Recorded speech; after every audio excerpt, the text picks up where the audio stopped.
नमस्कार, मैं अभिजीत शर्मा उज्जैन आज में आप सभी का स्वागत करता हूं। आइए नज़र डालते हैं शहर की कुछ खास खबरों पर। ऑटो वाले को ब्रिज पर स्टंट करना महंगा पड़ा और कार्यवाही के बाद उसने कान पकड़कर माफी मांगी। शुक्रवार को ई रिक्शा क्रमांक MP09RB1323 का चालक अमीर पिता शाकिर उम्र 20 वर्ष हरी फाटक ब्रिज से नीचे बेगमबाग जाते समय स्टंट कर रहा था। इस स्टंट की वीडियो किसी नागरिक द्वारा पुलिस अधीक्षक उज्जैन सचिन शर्मा को प्राप्त हुआ। पुलिस अधीक्षक के आदेश पर थाना प्रभारी यातायात निरीक्षक दिलीप सिंह परिहार द्वारा अपने सहायक प्रधान आरक्षक परमानंद की सहायता से ई रिक्शा को तत्काल पकड़कर थाना यातायात में खड़ा कर न्यायालय चालान की कार्यवाही की गई। ई रिक्शा के विरुद्ध खतरनाक तरीके से वाहन चलाने सहित अन्य धाराओं में चालान किया गया है। इसके बाद ऑटो चालक का माफी मांगने का वीडियो भी सामने आया है। मैं ऑटो से ऑटो स्टैंड कर रहा था बीच पर, जिससे अचानक मेरा वीडियो वायरल हो गया, जिससे मेरा कोर्ट चैलेंज बना है और ये गलती मैंने कर दी है। इस गलती की माफ़ी चाहता हूँ पुलिस प्रशासन से, आम जनता से माफ़ी चाहता हूँ। और जो भी ई रिक्शा चलाते हैं भाई, ये गलती ना करे, नहीं तो इन पर भी सख्त से सख्त कार्रवाई की जाएगी जैसी मुझ पर हुई है। माधवनगर थाना क्षेत्र के अशोक नगर में बुजुर्ग महिला का high voltage drama social media पर वायरल हो रहा है। बेटी ने कहा, मां की दिमागी स्थिति ठीक नहीं है। शहर के माधवनगर थाना क्षेत्र के अशोक नगर में आज मां और बेटी का हाई वोल्टेज ड्रामा देखने को मिला। यहां बुजुर्ग महिला एक कार पर चढ़ गई और बेटी और नातिन को रोकने का प्रयास किया। इस पूरी घटनाक्रम को लेकर बुजुर्ग महिला की बेटी ने जानकारी देते हुए बताया कि उनकी मां की दिमागी स्थिति ठीक नहीं है, इसी कारण से वो घर पर विवाद करती रहती है। उन्हें आज उनके घर आष्टा जाना था, जिसकी सूचना बुजुर्ग महिला को लगी तो वो कार के सामने आ गई और उन्हें आष्टा जाने से रोकने लगी।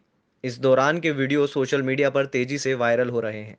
मेरी माँ 90 साल की है। मेरी छोटी बेटी मुझे लेने आई थी, मायके में थी मैं, तो हम दोनों बच्चे आ रहे थे। तो मेरी माँ पागल है, 90 साल की है और वो पागल हो गई। घर में भी थोड़ा थोड़ी करती है, मुझे मारती है, मेरी बेटी को मारा और गाड़ी के कांच वाँच शीशे वगैरह तोड़ रही थी। तो पब्लिक इकट्ठी हो गई तो मेरे बेचारों को जान दो, उनकी ससुराल तो जा रही है। तो मुझसे कह रही कि मैं तेरे ससुराल नहीं जाने दूँ। तो ससुराल क्यों नहीं जाने देगी भैया, मेरी बेटी की पढ़ाई है, इसीलिए मेरी मम्मी पागल है और मेरे परिवार के सब लोगों को मालूम है और मोहल्ले वालों को भी मालूम है कि वो पागल है। अपने आप गिर जाती है, अपने आप भर के गिर जाती है, लोग दूसरे ना उठा के लाते हैं। ऐसी समस्या है उनके साथ और 90 साल की उम्र है। प्लीज़ ये वीडियो वायरल ना करें। मैं निक्की की मम्मी बोल रही हूँ। संत डॉक्टर अवधेशपुरी को भाजपा के जिलाध्यक्ष ने टीम सहित आश्रम पहुंचकर सदस्यता प्रदान की। भाजपा द्वारा संतों के सम्मान कार्यक्रम के तहत जिलाध्यक्ष विवेक जोशी द्वारा मक्सी रोड स्थित स्वस्तिक पीठ अवधेश धाम पर भाजपा पदाधिकारियों सहित पधार कर डॉक्टर अवधेशपुरी महाराज का सम्मान कर भाजपा की सदस्यता प्रदान की। विवेक जोशी के नेतृत्व में भाजपा के जिला पदाधिकारियों द्वारा महाराज श्री को कमल का फूल, भाजपा का अंगवस्त्र, शॉल एवं श्रीफल भेंट कर भाजपा की सदस्यता ग्रहण कराई गई। मीडिया प्रभारी दिनेश जाटवा के अनुसार इस अवसर पर महाराज श्री ने कहा कि आद्य शंकराचार्य जी का अद्वैतवाद एवं भाजपा के पितृ पुरुष माननीय दीनदयाल उपाध्याय का एकात्म मानववाद आपस में समानता रखते हैं, इसलिए मुझे भाजपा का दर्शन पसंद है। मोदी जी व योगी जी की कार्यशैली ने भी मुझे प्रभावित किया है। वर्तमान समय में जब सनातन धर्म विरोधी पार्टियां सनातन को समूल नष्ट करने को तैयार हों, देश की ऐसी विषम परिस्थितियों में सनातन के सभी संतों को भाजपा का समर्थन कर सनातन को बचाना चाहिए। इस अवसर पर संत सम्मान समिति के संयोजक जगदीश पांचाल, जिला उपाध्यक्ष मुकेश यादव, उमेश सेंगर, जिला मंत्री सुभाष डूडिया, ऋषि वर्मा, गजेंद्र खत्री, मनीष खंडेलवाल सहित पदाधिकारी उपस्थित थे। इससे आग्रह करता हूं कि वैसे तो संत समाज भगवा और का धारण करते हुए भगवा विचार से ओतप्रोत रहता है, लेकिन आज पार्टी की ओर से भी आपका अभिवादन करते हुए पार्टी की सदस्यता दिलाने का काम किया जा रहा है। हम सोचते हैं कि निश्चित तौर पर गुरुवर के नेतृत्व में भारतीय जनता पार्टी एक नया आयाम स्थापित करेगी और आपके नेतृत्व में निश्चित तौर पर उज्जैन बड़नगर रेलवे क्रॉसिंग पर बड़ा हादसा होते होते बचा है। जल्दबाजी में गेट तोड़कर रेलवे लाइन पर ट्रक आ गया था। इस घटना में कांच तोड़कर ट्रक में रेलवे क्रॉसिंग का बैरियर भी घुस गया था। दरअसल शुक्रवार की शाम बड़नगर से उज्जैन आ रहा एक ट्रक तेज गति से लापरवाही पूर्वक चलाया जा रहा था, जब रेलवे क्रॉसिंग पर गेट बंद हो रहे थे। इस दौरान हड़बड़ी में ट्रक चालक पटरी तक वाहन को ले आया, जिससे कि लोहे का बैरियर कांच तोड़कर ट्रक में घुस गया। उस दौरान 2 मिनट का ही फासला मालगाड़ी ट्रेन आने में बचा था। वहीं कोई और बड़ा हादसा भी हो सकता था। इस घटना को जिसने भी देखा वो सिहर गया। रेलवे की आरपीएफ ने वाहन चालक के खिलाफ रेलवे संपत्ति को नुकसान करने का मामला बनाया है। जिला चिकित्सालय परिसर में मरीजों के परिजनों के रुकने के लिए 100 बेड डॉर्मेट्री का निर्माण किया जा रहा है। शुक्रवार को जनप्रतिनिधियों ने इसका भूमि पूजन किया। सांसद अनिल फिरोजिया द्वारा सीएसआर फंड की 5 करोड़ की राशि से जिला चिकित्सालय परिसर में मरीजों के परिजनों को ठहरने की सुविधा के लिए 100 बेड डॉर्मेट्री के निर्माण का प्रस्ताव स्वीकृत कराया गया था। उक्त डॉर्मेट्री भवन G+3 स्टोरी 1225 वर्ग मीटर क्षेत्रफल में निर्मित होकर 100 बेड की क्षमता के साथ भवन के भूतल पर परिजनों के लिए फर्नीचर युक्त किचन, कैंटीन, पुरुष व महिला टॉयलेट, वार्डन कार्यालय, रिसेप्शन का प्रावधान रखा गया है। प्रथम तल एवं द्वितीय तल पर पुरुष व महिला परिजनों के लिए पृथक पृथक 100 बेड, सामान रखने की अलमारी, वार्डरोब सहित अलग अलग बाथरूम, टॉयलेट तथा दिव्यांगों के लिए भी प्रसाधन कक्ष का निर्माण प्रस्तावित है। सभी तलों पर जाने आने के लिए सीढ़ी के साथ लिफ्ट का प्रावधान रखा गया है। साथ ही विद्युत व्यवस्था हेतु रूफ टॉप पर solar power generation system, rain water harvesting का कार्य, भवन के चारों ओर लैंडस्केपिंग, पेवर ब्लॉक, पाथवे सहित कंक्रीट रोड का निर्माण किया जाना है। उक्त निर्माण से मरीजों के साथ आए उनके परिजनों के लिए सर्व सुविधा युक्त भवन उपलब्ध हो सकेगा। इस निर्माण को उज्जैन विकास प्राधिकरण द्वारा किया जाएगा। शुक्रवार को जनप्रतिनिधियों सांसद अनिल फिरोजिया, विधायक पारस जैन, रोगी कल्याण समिति सदस्य राजेश बोराणा, राहुल जाट और अभय विश्वकर्मा की उपस्थिति में भूमि पूजन किया गया। यहाँ पे सभी ने देखा होगा, 4 साल में आपने भी देखा होगा कि जो मरीज रहते हैं उनके साथ जो अटेंडर आते हैं, तो आप लोग अटेंडरों को कहते भैया बाहर जाओ, यहाँ कोई नहीं सोएगा, सब बाहर अपना अपना इंतजाम करो, मरीज को हम देखेंगे। तो वो अटेंडर ग्रामीण परिवेश के रहते हैं सब अधिकतर, क्योंकि लोकल लोगों को तो कोई ज़्यादा प्रॉब्लम नहीं होती है, पर ग्रामीण परिवेश का जो गरीब किसान मजदूर आता है वो बेचारा बाहर ठंड में, बारिश में, गर्मी में किराए के गद्दे लेके, किराए का कंबल लेके, और वो रुकता है कि मेरा मरीज अंदर है तो मैं बाहर हूँ। उनकी सुविधा के लिए, अटेंडरों की सुविधा के लिए ये डोमेट्री हॉल बनाया जा रहा है। डोमेट्री का पूरी बिल्डिंग बनाई जा रही, हॉल क्या है, जिसकी लागत है 5 करोड़ और यह CSR फंड से है। मध्य प्रदेश में पहली दफे CSR फंड से उज्जैन में लेके जा रहा है, और इसका पूरा श्रेय तो आपके सांसद को है, लेकिन उससे ज्यादा श्रेय इसको महाकाल बाबा को देना चाहता हूँ। अभी आपने देखा होगा कि प्रदेश के मुख्यमंत्री आदरणीय शिवराज सिंह चौहान आए थे, इसके पहले, कल आए वो बात छोड़ दो, इसके पहले आए, जब वो 2000 कमरे बनाने का CSR फंड से उनने घोषणा की। एक बड़ी बड़ी कंपनियां आ रही, उनको जगह दे दी जाएगी और जगह के स्थान पर डिजाइन दिया जाएगा और वो कमरे बनाएंगे। और उसके अलावा निजी लोग भी यदि कमरे बनाएंगे और यदि वो देंगे 10 लाख रुपए में, तो उस कमरे के ऊपर उनका नाम भी लिखा जाएगा। इस योजना के माध्यम से मध्य प्रदेश में नहीं, मध्य प्रदेश के बाहर के भी जो उद्योगपति है जिनका CSR फंड अलग से होता है, उस CSR फंड में सरकार के रिकमेंड के कारण उनको इतने पैसे लगाना पड़ते हैं, बड़ी बड़ी कंपनी के परिजनों को क्या लाभ होगा यहाँ पे? चल अधिकतर देखने में आता है कि यहाँ पे क्या है, संभागीय अस्पताल है पूरा, और ये 1000 बेडेड हॉस्पिटल है। इसमें राजस्थान के भी कुछ सीमाएं लगी हैं और आसपास के प्रदेशों की भी इसमें सीमाएं लगी हैं।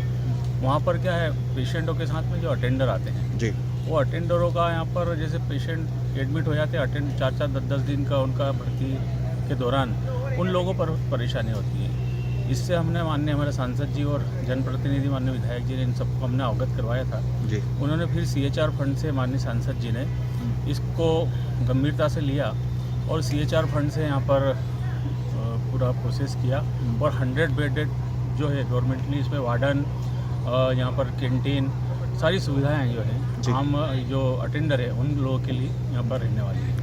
कब से शुरू होने वाला सर इसका काम? ये इसका आज भूमि पूजन हुआ है जी। और सीधे इसका एक मतलब 14 महीने का इसका प्रोसेस सीमा रखी है जी। Okay sir. अब वक्त हो चला है एक ब्रेक का, मिलते हैं ब्रेक के बाद।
ब्रेक के बाद एक बार फिर से स्वागत है।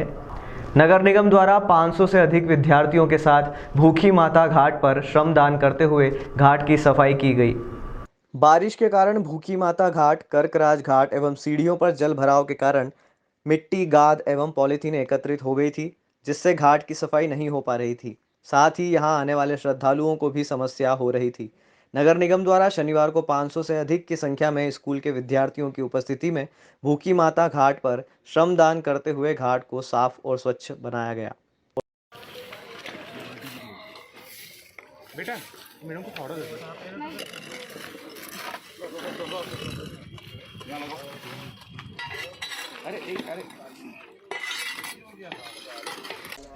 मेरा नाम मारिया रामपुरा वाला है। मैं ज्ञान सागर ग्लोबल एकेडमी स्कूल में पढ़ती हूँ। आज हमको स्कूल की तरफ से भूखी माता सेक्टर में क्लीनिंग के लिए बुलाया गया था। ये काम बहुत अच्छा है। इस काम से हम उज्जैन को नंबर 1 बना सकते। सेवाधाम आश्रम पहुंचे अतिथियों ने कहा कि सेवाधाम सनातन धर्म में मानवता की सेवा का एक ऐसा तीर्थ है। हम भी उत्तराखंड में जाकर ऐसा आश्रम खोलेंगे। अंकित ग्राम सेवाधाम आश्रम के 750 से अधिक सदस्यों वाले वृहद परिवार के दिव्यांग, बहुदिव्यांग, मनोरोगी महिला, पुरुषों, वृद्ध, बच्चों के बीच और सुधीर भाई की सेवा को देखा एवं महसूस किया। आज मैं स्वयं सुधीर भाई से ज्ञानार्जन कर सेवांगन से जा रहा हूं और मैं भी एक ऐसा ही आश्रम अवश्य ही शुरू करूंगा और यहाँ की सेवा अनंत है। अंकित ग्राम सेवाधाम आश्रम सनातन धर्म में मानवता की सेवा का एक ऐसा तीर्थ है जहाँ स्वयं ब्रह्मा, विष्णु और महेश के दर्शन होते हैं। सेवाधाम पीठ के पीठाधीश्वर सुधीर भाई के द्वारा आश्रम भ्रमण कराया गया। सेवाधाम एक अलग ही दुनिया है। मैंने ऐसी दुनिया आज तक देखी ही नहीं है। हमारे पास 3-4 चेले को चलाना मुश्किल काम है। यहाँ तो हज़ारों की संख्या में लंगर चल रहा है। मेरे पास शब्द नहीं है। मैं तो यही कहूँगा, गुरु गोविंद दोई खड़े काके लागू पाए, बलिहारी सुधीर भाई गुरु आपनो जिन गोविंद दियो बताए। ये बात आश्रम के नन्हे मुन्ने बच्चों को बताई और कहा कि इस आश्रम का प्रत्येक व्यक्ति सुधीर भाई को गुरु और पिता के रूप में देखता है। ये उद्गार है अखिल भारतीय अखाड़ा परिषद के अध्यक्ष महंत रविंद्र पुरी जी महाराज के, जिन्होंने सुधीर भाई के साथ समस्त प्रकल्पों का अवलोकन कराया और समस्त बच्चों, युवाओं और बुजुर्गों को आशीर्वाद प्रदान किया। महामंडलेश्वर मां मंदाकिनी पुरी जी ने कहा कि मैं जब पहली बार यहाँ आई थी तो मेरी आंखों से आंसू बंद नहीं हो रहे थे और मेरा मन बहुत ही व्याकुल था, किंतु एक तरफ मन में आत्म शांति भी थी कि ऐसा प्रकल्प को जिंदा रखने के लिए प्रभु ही निमित्त मात्र है, जहाँ सनातन की रक्षा हो रही है। और देखो कैसा संयोग है कि मेरे गुरुवर के पद भी इस पुनित भूमि पर पड़े। मैं ये कदापि नहीं मानता कि मेरे से प्रेरणा लिए उनकी महानता है। हम अपने धर्माचार्यों से, अपने गुरुजनों से, अपने संत भगवंतों से, आचार्यों से प्रेरणा लेते हैं और अपना जीवन सफल करते हैं। महाराज साहब ने, रविंद्र पुरी जी महाराज साहब अनेकानों को संत महात्माओं, मंडलेश्वर, महामंडलेश्वरों, पीठाधीश्वरों का नेतृत्व करते हैं। अखिल भारतीय अखाड़ा परिषद के अध्यक्ष हैं। हम सबके आदर्श प्रेरणा पुंज हैं और ये आश्रम ऐसे ही महान संतों की परंपरा में उनके आशीर्वाद से ये चल रहा है। यहाँ सेवा का जो भी छोटे से छोटा कार्य हो रहा है वो सुधीर भाई नहीं कर रहे हैं, परमात्मा ने निमित्त बनाया है। मुझे कदापि यह हम नहीं है कि ये कार्य मैं कर रहा हूँ। मैं तो अपना ही पालन पोषण नहीं कर सकता हूँ। ये जीवन अनंत है और क्षणभंगुर भी, सांस अंदर जाके बाहर निकलेगी या नहीं ये मुझे मालूम नहीं है। लेकिन परमात्मा ने इस योग्य बनाया कि ऐसे सद्गुरुओं का, ऐसे संतों का, ऐसे, ये तो आचार्य महामंडलेश्वर, मंडलेश्वर सबसे उच्च हैं, जो संपूर्ण अखाड़ा परिषद का नेतृत्व करे, वो कोई कमतर शक्ति नहीं होती है, परमात्मा के दूत के रूप में है। आज आपका सेवाधाम आना हमारा गौरव बड़ा है।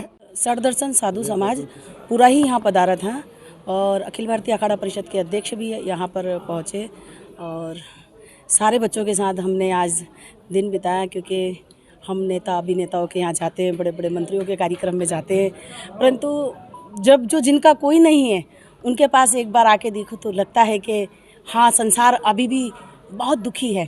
कहते हैं ना कि हमें तो पता ही नहीं चलता कि दुनिया में क्या हो रहा है, पर आज आके यहाँ देखा तो बड़ा खुशी हुई। और जो गोयल भाई हैं, सुधीर भाई गोयल, उनको बहुत बहुत धन्यवाद देते हैं कि वो सनातन धर्म का नाम आगे बढ़ा रहे हैं, क्योंकि सनातन धर्म में अगर ऐसे लोग हो जाए तो हमारा धर्म कभी भी पीछे नहीं हो सकता। जय हिंद, जय भारत। जितेन भाई, देखिए, आज हमने, मैं समझता हूँ पहली बार हमने ऐसा सेवाधाम देखा। हम पूरे भारत में घूमते हैं, हम कश्मीर से लेकर कन्याकुमारी तक आते जाते रहते हैं, परंतु हमने ऐसा सेवाधाम नहीं देखा जो हमारे सनातन का सेवाधाम है, जो हमारे सुधीर भाई का सेवाधाम है। यहाँ हज़ारों की संख्या में लोग रहते हैं, जिसमें बच्चे हैं, बूढ़े हैं, छोटे हैं, जवान हैं, युवा है, जितनी भी अवस्थाएँ, सब अवस्थाओं वाले जो है लोग आपको यहाँ मिलेंगे। आपने देखा होगा कि जब हमारे यहाँ कोई बच्चा पागल होता है या कुछ ऐसी स्थिति होती है तो घर में कोई नहीं रखता है, वो सब यहाँ ही है। और जो भी इनको कहीं रोड पे मिले या जहाँ भी मिले, जहाँ भी इनको कोई इन्होंने देखा उसको ला करके यहाँ पे सेवा दी। मैं समझती ऐसा सेवा आज तक जो है हमारे भारत में, शायद हमारे हिंदुओं में किसी ने ऐसा काम नहीं किया जो पहल इन्होंने की है। जब मैं यहाँ आया, जब मैंने देखा महाराज श्री के साथ कि यहाँ इतना बड़ा आश्रम बना है और इतने बच्चे यहाँ हैं, माइयाँ हैं, छोटे बच्चे हैं, यहाँ पे करीबन मैं समझता हूँ 1 साल के बच्चे भी हैं, कहीं बच्ची है जो यहीं पैदा हुई है। तो ऐसे बच्चों को संभालना कोई छोटी बात नहीं। आपने देखा होगा, आप अपने घर में ही 2 बच्चों को पालते कितनी दिक्कत होती है, और आप हज़ारों लोगों को पाल रहे हैं। मैं समझता हूँ इनके पास कोई शक्ति है, कोई चमत्कार है, पर भगवान का ऐसा आशीर्वाद है कि आप इतने लोगों को पाल रहे हैं, बहुत बड़ी बात है। हम तो 5-6 लोगों को भी पाल नहीं पाते हैं। तो यहाँ महाराज श्री के पास आया तो यही मुझे भी हुआ कि हमें भी इसके लिए आगे आना पड़ेगा, ताकि जितने भी हमारी बहनें जो रोड पे घूम रही है, जो छोटे बच्चे जिनके हाथ जो अपाहिज है, उनके लिए हमको भी सेवा करनी पड़ेगी। ये हम आज इनसे सीख लेके जा रहे हैं। इनसे हम क्या लेके जा रहे हैं? एक लेसन लेके जा रहे हैं कि हम सबको ये कार्य करना पड़ेगा, जितने हम सनातनी हैं। वार्ड 44 में पार्षद नीलम राजा कालरा के प्रयासों से नाली एवं पेवर ब्लॉक का निर्माण कार्य का भूमि पूजन एवं एक बोरिंग का लोकार्पण किया गया। वार्ड क्रमांक 44 में विकास कार्य का भूमि पूजन मध्य प्रदेश शासन के मंत्री मोहन यादव द्वारा किया गया। पार्षद नीलम राजा कालरा की उपस्थिति में भूमि पूजन किया गया। दरअसल भारतीय जनता पार्टी की सरकार द्वारा शहर में इन दिनों विकास कार्य की बौछार लगा दी गई है। शहर में जगह जगह करोड़ों रुपए के विकास कार्यों के भूमि पूजन क्रम लगातार जारी है, जिसके अंतर्गत शहर में सड़क कार्य सहित अन्य सुविधाओं के लिए पूजन हो रहे हैं। वार्ड क्रमांक 44 के अंतर्गत लाखों रुपए के विकास कार्यों का भूमि पूजन कार्यक्रम संपन्न हुआ, जिसके अंतर्गत वार्ड क्रमांक 44 में नाली निर्माण सहित पेवर ब्लॉक लगाने का कार्य मध्य प्रदेश शासन के उच्च शिक्षा मंत्री डॉक्टर मोहन यादव, निगम सभापति कलावती यादव, वार्ड पार्षद नीलम राजा कालरा की उपस्थिति में कार्य का भूमि पूजन संपन्न किया। उच्च शिक्षा मंत्री डॉक्टर मोहन यादव, निगम सभापति कलावती यादव, जोन अध्यक्ष सुनील मेहर, पार्षद नीलम राजा कालरा, ओम जैन, बंटी भदौरिया, ज्ञानेश सोनी आदि मौजूद थे। आगे मिली है। वार्ड क्रमांक 44 ही हमारे शहर का हृदय स्थल है। ऐसे में इस वार्ड के अंदर एक ट्यूबवेल, नाली, पेवर ब्लॉक इत्यादि कई कामों को करने का आज भूमि पूजन हुआ है। मुझे इस बात की प्रसन्नता है कि क्षेत्र के सक्रिय पार्षद होने का लाभ क्षेत्र की जनता को हो रहा है। नगर निगम की सुविधा से काम कर रहे हैं। इस अवसर पर हमारी सभापति कलावती दीदी, यहाँ की पार्षद श्रीमती नीलम कालराज जी, अवसर पर ओम जी जैन, रूप पंगनानी जी, हमारे सभी वरिष्ठ नेता प्रकाश पांडे जी और इस जोन के अध्यक्ष सुरेंद्र मेहर जी, हमारे ज्ञानेश सोनी जी इत्यादि मित्रों के साथ हमने भूमि पूजन किया। मेरी अपनी ओर से क्षेत्र में दिया आप लोगों ने। आज वार्ड 44 में जनता की डिमांड थी दशहरा मैदान बैंक ऑफ इंडिया वाली लाइन पास में पावर ब्लॉक, और वहाँ पानी जमा हो जाता था, तो वहाँ नाली का निर्माण भी होगा और पावर ब्लॉक लगेगा, जिसकी 7.5 लाख की सौगात है। और यहाँ देवास रोड पर बोरिंग का करेंगे, जो लोगों की काफ़ी समय से समस्या थी पानी की, जिसे आज निराकरण किया। आरटीओ संतोष मालवीय ने बगैर हेलमेट पहनकर घूमने वाले लोगों के खिलाफ चालानी कार्यवाही करते हुए बच्चों को वाहन नहीं चलाने की समझाइश दी है। आगामी दिनों में विधानसभा चुनाव होने जा रहे हैं, वहीं पुलिस विभाग और आरटीओ विभाग की टीम लगातार नियम विरुद्ध गाड़ी चलाने वालों पर चालानी कार्यवाही करने के साथ ही लोगों को समझाइश देकर नियमों का पालन करने की बात कह रही है। उज्जैन के देवास रोड पर आरटीओ संतोष मालवीय की टीम ने आज बगैर हेलमेट पहने घूमने वाले लोगों के खिलाफ चालान कार्यवाही की, तो वहीं ई रिक्शा चालकों को भी नियम तोड़ने पर चालान हाथों में थमाया है। खास बात तो यह है कि आरटीओ संतोष मालवीय ने नाबालिग बच्चों को ई रिक्शा और ऑटो चलाते देखा, उन्हें समझाइश दी, साथ ही उनके परिजनों को फोन कर फटकार भी लगाई।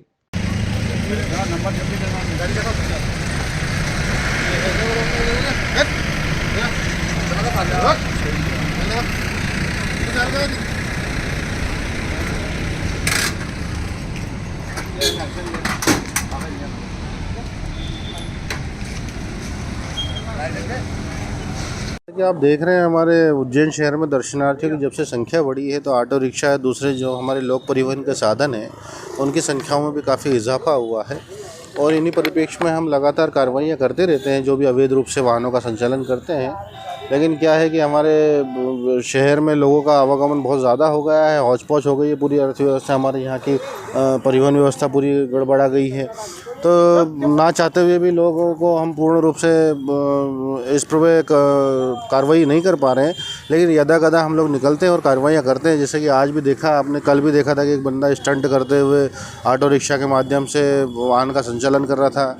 हालांकि बाद में माननीय एसपी साहब के और हम लोगों की टीम के द्वारा उसको पकड़ा गया और उस पर कार्रवाई की गई, माफ़ी भी मांगी उसने। लेकिन क्या होता है कि जब से ई रिक्शा को बिना परमिट के संचालन के ऊपर से मध्य प्रदेश सरकार और हमारे भारत सरकार के द्वारा जो सर्कुलर जारी किए गए हैं, उसके वजह से हम लोग इन पे उस प्रकार की कार्रवाई नहीं कर पा रहे हैं। तो परमिटों से इन लोगों के रूट्स निर्धारित होते हैं और उनको एक डर रहता है, बिना परमिट जब्त करने के बाद छोटा मोटा जुर्माना करने के बाद वापस से उसी रूट पे और उसी प्रकार से वाहनों का संचालन करते रहते हैं। आज फिर से हम लोग लगे हुए हैं। बच्चे भी है जो वाहन चलाते हुए पकड़े गए हैं आपके? आज देख रहे हैं कि आज हमने कुछ नाबालिग बच्चों को बिना लाइसेंस के ही वाहनों का संचालन करते हुए, ई रिक्शा का संचालन करते हुए पकड़ा है। तो हमारा ऑटो रिक्शा संचालकों को ये संदेश है कि आप बिना लाइसेंस के और नाबालिग बच्चों को ऑटो रिक्शा ना चलाने दें। Thank you. प्रसिद्ध उद्योगपति अनिल अंबानी ने आज अपनी पत्नी टीना अंबानी के साथ भगवान महाकाल के दर्शन कर पूजा अर्चना की। प्रसिद्ध उद्योगपति अनिल अंबानी ने आज अपनी पत्नी टीना अंबानी के साथ भगवान महाकाल के दर्शन कर पूजन अर्चन किया। उन्होंने दोपहर को उज्जैन पहुंचकर अपनी पत्नी टीना अंबानी के साथ महाकाल मंदिर में बाबा महाकाल के दर्शन कर पूजा की। इस दौरान अंबानी दंपत्ति ने गर्भगृह में जाकर भगवान महाकाल का पंचामृत अभिषेक किया। पंडित आशीष पुजारी ने पूजन संपन्न कराया। दर्शन के बाद अनिल अंबानी ने नंदी के कानों में अपनी मनोकामना कही। इस मौके पर महाकाल मंदिर समिति के सहायक प्रशासक मूलचंद जोनवाल ने अंबानी को भगवान महाकाल की तस्वीर और प्रसाद भेंट कर सम्मान किया। श्री महाकालेश्वर मंदिर प्रबंध समिति की बैठक में गर्भगृह खोलने पर कोई निर्णय नहीं लिया गया है। श्री महाकालेश्वर मंदिर प्रबंध समिति की शनिवार को हुई बैठक में बाबा महाकाल के दर्शन के लिए मंदिर में बढ़ती दर्शनार्थियों की संख्या के कारण किसी को भी गर्भगृह में प्रवेश देने के मामले में बैठक में कोई निर्णय नहीं लिया गया है। समझा जा रहा है कि आगे भी गर्भगृह में प्रवेश प्रतिबंधित ही रहेगा। हालांकि इस व्यवस्था से सामान्य श्रद्धालुओं को सहजता से दर्शन हो रहे हैं। श्री महाकालेश्वर मंदिर प्रबंध समिति की बैठक शनिवार को दोपहर में कलेक्टर व मंदिर समिति के अध्यक्ष कुमार पुरुषोत्तम की अध्यक्षता में महाकाल लोक कंट्रोल में हुई। बैठक में श्री महाकालेश्वर मंदिर विस्तारीकरण योजना के तहत शेष रहे कार्य को प्राथमिकता से पूर्ण कराने के साथ ही गेट नंबर 5 के मार्ग को स्मार्ट रोड बनाने को लेकर चर्चा हुई। कलेक्टर ने कहा कि महाकाल मंदिर के गर्भगृह में रोक लगाने का कोई आशय नहीं है। दिक्कत यह है कि जब भी आप गर्भगृह में प्रवेश देते हैं तो 1 घंटे में 200 लोग दर्शन कर सकते हैं। 10 घंटे प्रवेश दिया तो 2000 लोग आ सकते हैं। प्रतिदिन 2 लाख लोग आते हैं तो 1,98,000 लोग दर्शन कहां से करेंगे। गर्भगृह में लोगों के मौजूद होने से सामने से दिखना बंद हो जाता है। चुनौती यह है कि 2 लाख लोगों को कैसे एडजस्ट कर पाएंगे। हम 2000 लोगों की सुविधा के लिए 1,98,000 लोगों को दर्शन के मना नहीं कर सकते। या तो कुछ सीमित संख्या में प्रवेश देने पर विचार होगा।